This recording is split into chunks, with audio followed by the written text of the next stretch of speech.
Y bueno, vamos a continuar con esta clase. Bueno, en los conceptos termodinámicos, una vez entendiéndolos, y no hay que extendernos mucho, solo contenerlos en nuestra mente, nos va a ser más fácil interpretar los problemas, interpretar, por ejemplo, los de químico y físico, cuando lleguen a una materia que es química, sí van a ver termodinámica, entonces, bueno, les puede ayudar mucho tener estas bases. Por ejemplo, sistema o sistemas, ¿sí? Que casi siempre se llama sistemas termodinámicos. Algo muy interesante es que la composición interna de los sistemas nos va a determinar los cambios que va a tener, el equilibrio que va a tener. Entonces, depende de cada sistema cómo se va a equilibrar. Viendo esto, el sistema es la parte del universo que voy a estudiar. Voy a poner de ejemplo un tubo de ensayo que tenemos en los laboratorios. No, mejor un matraz. Un matraz, ok. Todo lo que hay adentro del matraz va a ser nuestro sistema que vamos a estudiar. Ese sería nuestro sistema termodinámico. El entorno ambiente es todo lo que hay alrededor. Si yo pongo el matraz en el laboratorio de química que tenemos en el colegio, realmente el salón sería el ambiente. Nosotros seríamos el ambiente. La mesa sería el ambiente. Claro, siempre viendo que el matraz sea nuestro sistema. Siempre hay que saber cuál es nuestro sistema para determinar cuál va a ser el ambiente y cuáles van a ser las fronteras o paredes, que son lo que comunica al sistema con el ambiente. Entonces, por ejemplo, ¿cuál sería la pared? Bueno, pues la forma del matraz, ese material, esa ligerita capita que le da forma, estructura al matraz, esa es la frontera. Tanto para análisis como en los casos prácticos, la frontera puede ser real o imaginaria. Imagínense que quieren analizar un motor. A uno les gustará los coches. Si ustedes quieren analizar el motor, bueno, ese es un sistema. Pero si lo quieren analizar más a fondo, pueden hacer un subsistema más pequeño, no sé, un pistón, una bujía. Y en los planos, pues van a tener que dibujar una frontera imaginaria. Claro, la frontera real sería pues cada una de las estructuras, pero bueno, estos son herramientas que podemos usar para el análisis. Ahora, ¿qué tipos de sistemas hay? Hay abiertos, cerrados y aislados. En los abiertos se intercambia masa y energía, tanto el sistema con el ambiente como viceversa. Por ejemplo, el matraz. Si ustedes hacen una reacción química y está abierto el matraz, obviamente la reacción va a producir vapor, ese vapor va a subir al ambiente y, bueno, si se calienta, pues puede transmitir calor. Entonces, ¿qué pasó? El vapor es la masa, es una masa de vapor y se está intercambiando con el ambiente. Y si esa reacción genera calor, pues claro, la energía que produzca la reacción va a pasar a través del frasquito del matraz y va a llegar al ambiente. Va a calentar el aire y si ustedes quieren tocarlo, bueno, se van a quemar. Esos son los abiertos. Ahora los cerrados es cuando al frasquito le pones una tapita. Entonces, ¿qué pasa? El vapor ya no va a poder salir. Entonces ya no va a haber intercambio de masa. Pero si esta misma reacción genera calor, de cualquier forma va a estar intercambiando calor con el ambiente.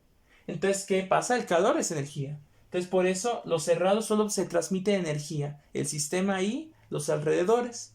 O igual, viceversa, si yo quiero calentar el matraz con alguna sustancia, bueno, nada más voy a poder transmitir energía. No estoy metiendo masa. Y los aislados, que bueno, ese es uno de los más fáciles, ni masa ni energía. ¿Cómo es esto? Si tú te sirves un café caliente en un termo, la masa del café, el vapor que va a generar el café se va a quedar adentro del termo. Pero ¿qué pasa? Si tú sostienes un termo, no está caliente. Entonces, ¿qué pasa? El calor, esa energía se queda también adentro. Se está aislado. Entonces, por eso se llama un sistema aislado. Ahora, estado. Un estado es un conjunto de valores de propiedades de un sistema. ¿Qué quiere decir? Si yo puedo enumerar ciertas variables, que bueno, aquí sería presión, volumen y temperatura, si yo le puedo dar un numerito, un valor, esos valores me van a ayudar a describir el sistema, en qué estado está el sistema, ¿sí? Por ejemplo, los que vayan a estudiar medicina, si tú ves ciertos parámetros del cuerpo, tú como doctor vas a poder decir, está en estado de coma, o si eres un criminólogo, un forense, tú puedes observar el cuerpo humano y si tú tienes varias variables y esas variables tienen un valor, tú podrás decir, no, este cuerpo está en estado de descomposición, o este cuerpo, a esta persona la mataron un día antes, 2 días antes. Entonces, a eso se refiere el estado. Los valores que pueden tener las variables para poder describir un sistema. Ahora, ¿cuál es la función de estado? Es la variable que solo depende del cambio de estados. No importa el camino. ¿Cuáles son? Temperatura, que bueno, como ustedes ya saben, está asociada con el cambio de energía interna, la presión y el volumen. ¿Por qué? Realmente cuando analizamos sistemas termodinámicos, no nos importa cómo un cuerpo pasó de 20 grados Celsius a 30 grados Celsius. Nos importa el hecho de que ya está de 20 a 30. O sea, ese cambio es el que nos importa. Lo pude haber calentado, pude haber meneado el agua hasta que se calentara, no lo sé. Pero estas funciones de estado solo me importa el cambio de estados. No me importa el camino que tuve que haber recorrido para que se diera ese cambio. Entonces, eso nos facilita mucho porque nada más tenemos que tener un estado 1, un estado 2, compararlos y saber el cambio que hubo. Y así podemos obtener información muy importante. Ahora, ¿cuáles son los procesos termodinámicos? Son estos procesos donde una de las variables permanece constante, pero las otras variables de estado pueden cambiar y se pueden dar de diferentes formas. Por ejemplo, el isotérmico, la temperatura es constante.